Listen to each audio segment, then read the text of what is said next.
We are very happy to introduce today Devin Elle Kurtz. Yeah. Yes, Devin Elle Kurtz, illustrator of and author of The Bakery Dragon, and now the new release, The Bakery Dragon and the Fairy Cake. Her scenes combine fantasy elements with environments that feel visceral and real. She has been the lead background painter on the animated show Disenchantment and has contributed to publications such as Beast of the Four Nations, Escape from Atlantis, and How to Heal a Gryphon. And also Mother of Sharks. And we're very proud to host tonight Devin Elle Kurtz at Kinokuniya bookstore. So please welcome Devin Elle Kurtz. Yeah. The first book is actually dedicated to my friend's grandma, who's Japanese. So I go to Kinokuniya all the time to pick up books for her in Japanese. It's the only place that I could go. She's gives me a list and I have to hand it to someone else because I can't read Japanese at all. But I'm so excited to be here. This is one of my favorite bookstores. The location in San Francisco was the very first place that I ever bought art books, which have been really pivotal for my whole career. So getting to do my own book event here is a very full circle moment for sure. I've been going to Kinokuniya since I was 9 years old, I think. And I don't know, I just love this store so much incredible art material here. So I am going to talk about both books today. I brought a bunch of behind-the-scenes stuff for both of the books. First of all, I just wanted to introduce myself for anyone who might not know who I am. My name is Devin Elle Kurtz. I used to look like the picture on the left, and now I look like the picture on the right. I'm 28, and I'm both the author and the illustrator of these two books, and then I also illustrated a few other books. I illustrated 7 Ways Through the Woods, which came out recently, that I know they have here too, so if you guys wanted to pick up a copy of that one as well, I'm sure you could, and I'd be happy to sign it. I've been drawing for my whole life. Both of my parents are types of artists as well. My mom is a graphic designer and my dad is a photographer. And when I was young, when I was about 2 years old, my mom went back to college at our local community college to become a graphic designer. She decided she wanted to try having a career, and she ended up taking classes for 6 years while I was growing up. And she had a teacher recommend to her really early on that one of the best ways to learn new material is to teach it to someone else. So her way of teaching herself the material that she was learning was by teaching it all to me as a little child. So I learned digital art from the time I was really young. I actually still have my first digital painting ever. This always is a big laugh line when I'm doing school presentations. I say, you guys won't believe this, but I drew this in the 1900s. In the year 1999, when I was 2 years old. My mom held on to it forever because she thought maybe I would want my very first digital painting one day, and what do you know, now it's in all of my presentations. But yeah, I've always loved color, and especially purple and gold. I have so many paintings from the time I could just scribble. I found this watercolor one of me using purple and gold, which obviously is the color scheme of both of these books, and a huge amount of my art, which I think is really fun. I also always loved fantasy and dressing up. There's me dressed up as a fairy on Christmas, for some reason I was a Christmas fairy. Also purple and gold, my favorite colors forever. I've also always loved drawing the ocean. I grew up on the West Coast by the Bay Area, and I grew up going to the Monterey Bay Aquarium, which is a really beautiful aquarium. And I also grew up surfing with my dad. My dad is a surfer, and he just put me on the front of his surfboard from the time I was 4 years old and used to take me out into the ocean. And I drew the ocean all the time. And then I got to draw a book about the ocean, which is Mother of Sharks. This was the first picture book that I illustrated. And this is kind of what got me started in the world of illustrating books and made me fall in love with it. And I've been so lucky that I've been able to write and illustrate my own books and also illustrate other people's books. Here's some of the work from that book. It's a book written by a shark scientist, so it's pretty much all about the ocean. I've also illustrated a bunch of book covers. I would say this is actually really how I got started in the publishing industry, was doing book covers. I've done over 30 book covers before. I included some of like the most well-known ones here. The First State of Being won the Newbery last year. Erin is awesome. I actually finally met her for the first time at the National Book Festival. And then Starminster is so interesting because it's a really big series in the UK, but it hasn't come over to the US at all. So it's hopefully it gets picked up one of these days. Juniper's Christmas by Owen Colfer, who wrote the Artemis Fowl series, which I read when I was a kid. So that was really fun, like another full circle moment of getting to do a cover for an author that I read when I was growing up. I got to do a cover for Howl's Moving Castle, which I saw those out in the front too. That was really fun to illustrate this. I also got to do full end pages in it. And then a few other book covers that I've illustrated. I also do magic cards. I have started doing magic cards. I think the first one came out earlier this year, actually. And I also have some coming out in like the new Avatar: The Last Airbender set, which should be a lot of fun. One of them was revealed already. I've gotten to do album covers too. Here was the Lightyear album cover that I did, and then I got to do a Hook album cover. These are with Mondo, who sadly they have shut down like a huge amount of their stuff, but they used to do really, really cool like poster and album drops all the time. I also have gotten to do gallery art for things like the Spider-Verse movies. This is with Gallery Nucleus, who are like a popular gallery on the West Coast. They have a location in Portland and one in Pasadena, Los Angeles area, which is a lot of fun. I really like doing kind of mixed media stuff. These are both mixed media pieces. And I hope to do a mixed media book one day. I think it would be really fun to do it with this technique. They're like started digitally, and then I use traditional paint on top of them to like give it more texture. And yeah, I'm hoping that the next book that I am hoping to start working on soon, which is about a dog, I'm probably going to be using this technique for it. It should be really fun. I also won the first runner-up prize in the Pokemon TCG contest. I have this in here because kids go crazy for it, and I always say, whenever I'm doing a school visit in the lead up to this, I always say, your teachers aren't going to understand this. None of the grown-ups in the room are going to know how cool this is, but all of you are going to know how cool this is. And then I go to this slide, and they just like go crazy. It's really fun. I've been drawing dragons for my whole life, too. Here's a dragon that I drew when I was a little kid. I was obsessed with the book Dragonology, which was like this Costco book that had all these different dragons, and it pretty much was like a bestiology of dragons. And I treated it like it was real. Like for me, this was like, you know, biblical text. So I grew up like wanting to make books about dragons. It was like a dream of mine forever.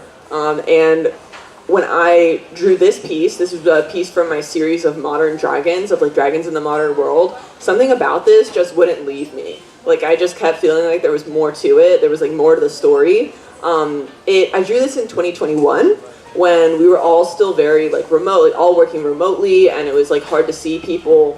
And I also drew this right after 6 months of being really, really sick. So in 2021, in the whole first half of 2021, I had a really severe liver infection, which is just something that happens sometimes, like due to my chronic illness. I get these like really intensive infections that take forever to go away. Like it just takes like months and months to finally go away. And so I couldn't draw anything for like 6 months. And the first like 5 attempts I made at drawing something after I was sick for that long turned out really bad, which is like always really scary, because, you know, even though it's silly to think so, there's always some voice in the back of my head that's saying like, what if I can never draw anything good again? Like, what if it's over for me?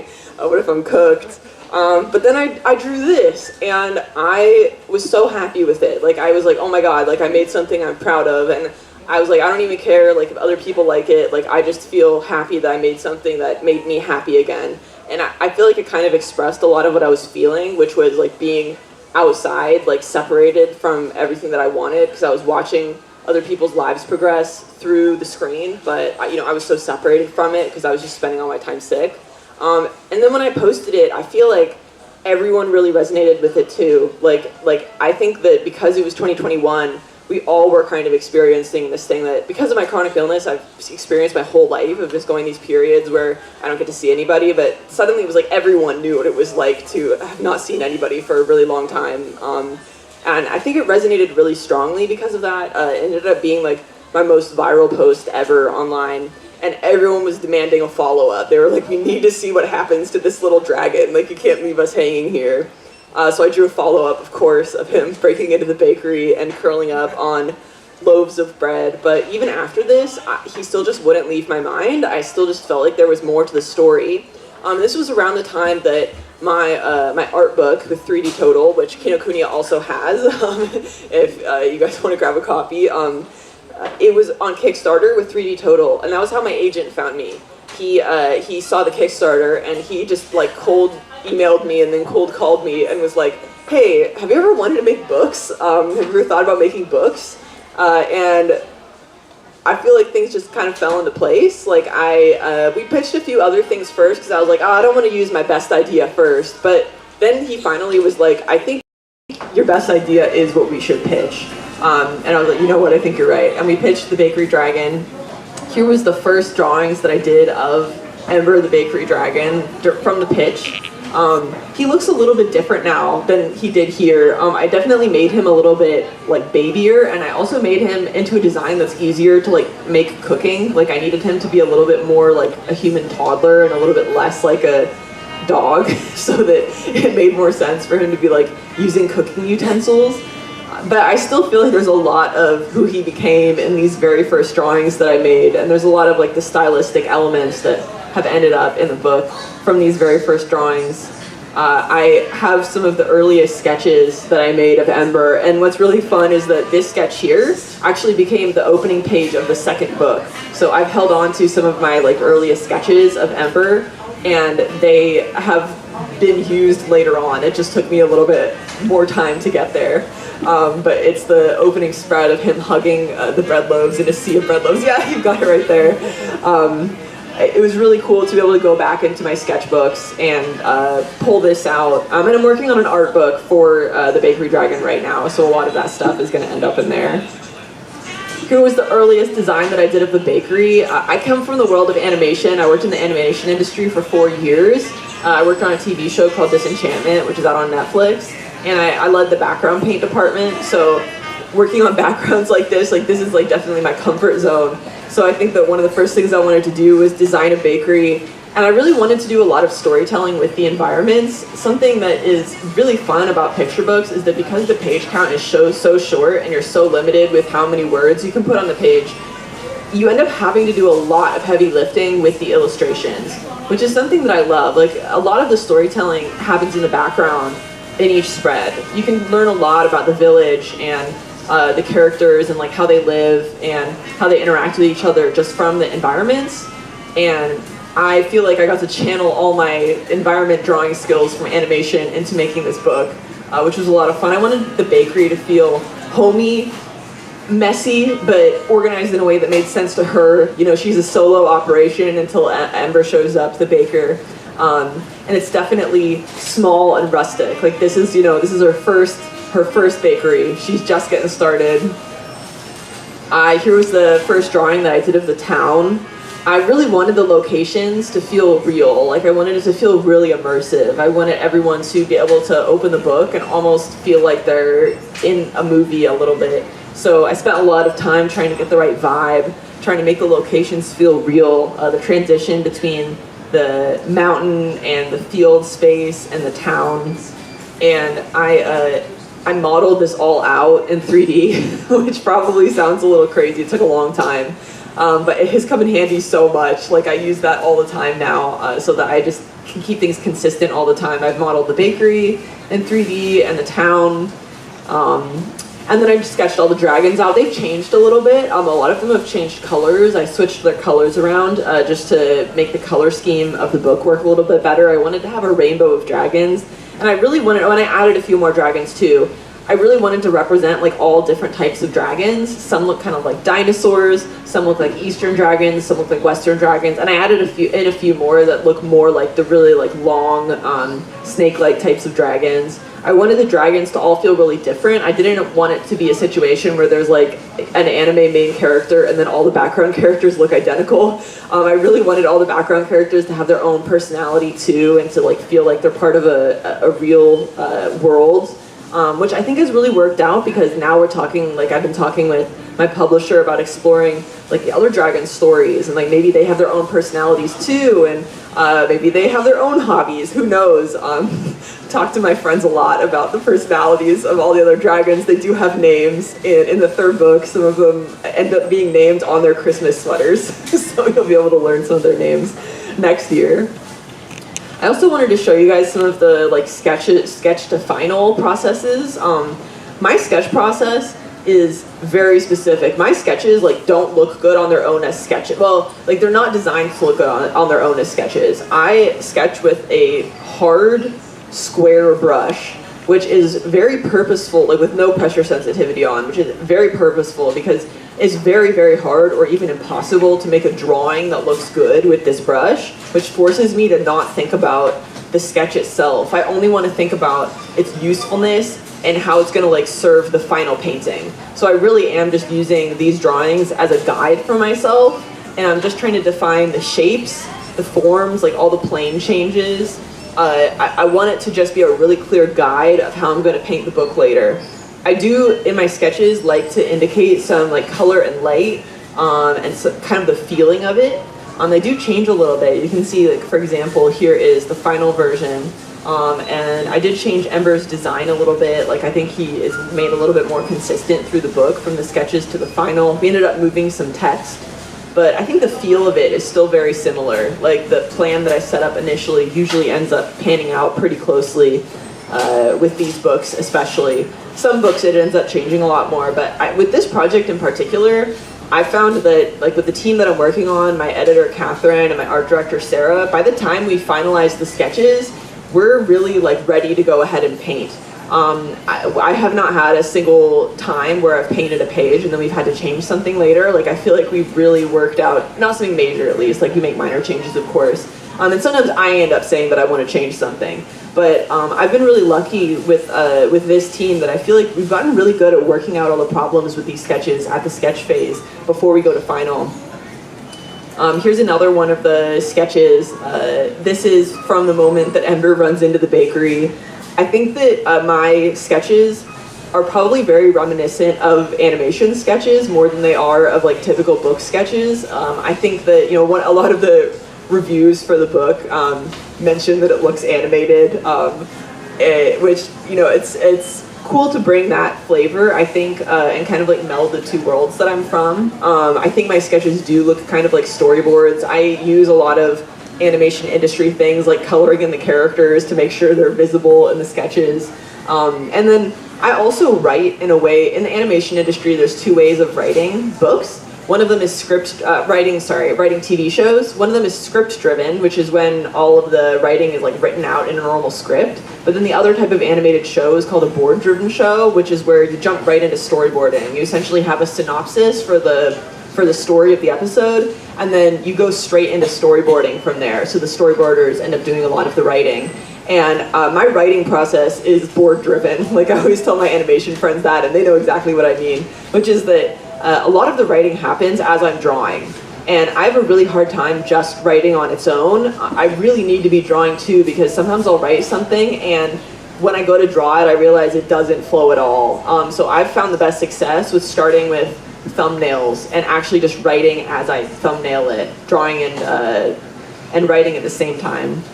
So here's the first sketch that I did of the bakery, and there is what it turned into. I think that you can see that honestly not a lot changes. They are they're pretty much just a blueprint of what I want the final version to look like. And my actual painting process ends up being really meditative because I've already figured out pretty much everything that I want to figure out in the art process, so that then I can just put on a movie or a TV show or a podcast, and it's kind of just like a paint by numbers situation for me because I do really detailed sketches and color keys, and then it's just kind of time to go ahead and go to final. Here's a third one. I really like this drawing. I try to just sum up exactly the essence of what I want from it, so that then when I go to final, like I have all the information that I need to create the feeling that I want, the vibe that I want. This is one of my favorite spreads from the book. Here's another one. Originally, we had the baker looking at him here, which I still really like this idea, but it was a little bit too busy, and I think it makes more sense for it to match the cover, so we went ahead and removed the baker. There's a few things in this, too, that are like storytelling elements that I think are really fun. Like, for example, they live on a mountain, so there's stairs all over leading into the different buildings because, like, the ground is uneven and they need, you know, ways to get into their buildings from all over. And then the weather vane has a dragon on it because I figure that in a world where there's dragons right nearby, there would be a lot of dragon iconography all over. So I tried to include that in a lot of places, and I've expanded that a lot in book 3 because everyone's wearing snow clothes. And I've put a lot of like dragon and unicorn and fantasy creature elements into just like the patterns on their sweaters, which has been a lot of fun. I want them to feel like a real part of the world and not like it's just kind of like slapped on top. Here is some stuff from the second book. So I wanted to show you guys like where the cover started out, like the first sketch that I did for it, and then where it ended up. And I thought I could talk a little bit about what kind of back and forth happens between me and my editorial team and the rest of the team who takes a look at it. So the one on the left is the first sketch that I put forward, and we can see that a lot of the like DNA from it did end up in the final version, but the first thing that they thought was that the framing element was creating too much distance and it didn't look similar enough to the first book. Like if I hold up the first book cover, they're definitely right, where the first book is really zoomed in on the character, and having a framing element around the second book would make it look quite different and would create a lot of distance compared to the first book. So we thought to remove the framing element and also zoom in on Ember the dragon while he's cooking. We definitely still wanted the fairy in there. So we thought, okay, we should definitely have the fairy in there too. Maybe she can be included in the baking process. But when we zoomed in on the first sketch over there, you'll notice that it looks way too similar to the first book. Like the colors are almost identical. We were like, that's not gonna work. So we came up with the idea of switching the color scheme around. So the first book has purple title and orange, like gold background behind it. So we thought, what if we pick the warm color, like the yellow and the gold, and used that for the title, and then the purple and the cool colors used that for the backgrounds, which ends up working really well for cakes. Because I think like blue and purple cakes just look so nice and like delicious. And then the final thing that we wanted to do was, you know, we had this realization that like a lot of what makes the first book look so appealing is all the food behind him, obviously. So why not just create a wall of cakes? Like we had a realization that it doesn't need to be practical, like it's a book cover. You know, I was trying to think of like, well, what situation would he like have a whole wall of cakes behind him like that? You know what? Like it doesn't matter. Like it's a book cover. So we ended up foregoing any sense of logic of why there would be a wall of cakes in the background of the bakery and just doing what looks really good on the book cover. And that was the right move for sure. I sent over a few options, and one of the options had this light beam through it, and I sent them over to my editor, and my editor said, "My son says the one with the light beam." And I was like, you know what? He's 7, and he's the target audience, so let's go with that. He's right, probably. So thank you to Catherine's son for selecting the cover of book 2. I'm really happy with how it came out. I got some other great ideas from the editorial team, like for example, having like splashes of the batter be on his arms. I think that makes it feel so much more active and makes it feel like he's really involved in the scene. And then we thought, we kind of came up with the idea together that it would be really fun if the fairy cake text looked like cake icing. So we found a font that looked a little bit curly and fancy, and then I shaded it so that it would look like cake icing, which I think ended up being really fun. So here was the first design that I did of the character who ended up being Princess Turnip, the garden fairy. So originally her name was going to be Clara. And she was more of a solo character at first. She wasn't part of like a whole fairy kingdom. The story changed a lot from the first version to the last version. Initially she had a cape and she had a little wand. And I still really like this version of her. But as I was sketching her, and the sketches on the right are the ones that really kind of made her character click for me, I realized that rather than just being kind of like a simple, cute, like normal turnip fairy. Oh yeah, she's made of a turnip, by the way, very important. I wanted her to be like really, really loud and like yelling all the time and be kind of like a silly, very, very silly princess character. I just thought that this would be kind of a different take on the fairy princess of it all. Like, rather than being kind of like tee-hee, she's just like screaming all the time at the top of her lungs, and her mouth is usually a giant circle. And then we thought that it would be a funny contrast for her to be in like a little princess dress, which is what she ended up in, like in contrast with her yelling with her giant round mouth, which I think was like the perfect combination. I really love where she ended up. And here is one of the sketches where I think I really like nailed her personality. She's doing her little like ballerina poses while yelling at the top of her lungs. I don't know if you can tell, but her speech bubbles are like 3 times the size of the other characters' speech bubbles typically in these books, which was a lot of fun. And I ended up using a couple of comic book, let me stay on this for a minute, a couple of comic book things that I'll point out as I'm going through the book with her, where her speech bubbles always have like spikes on the outside, which like indicates yelling in comics.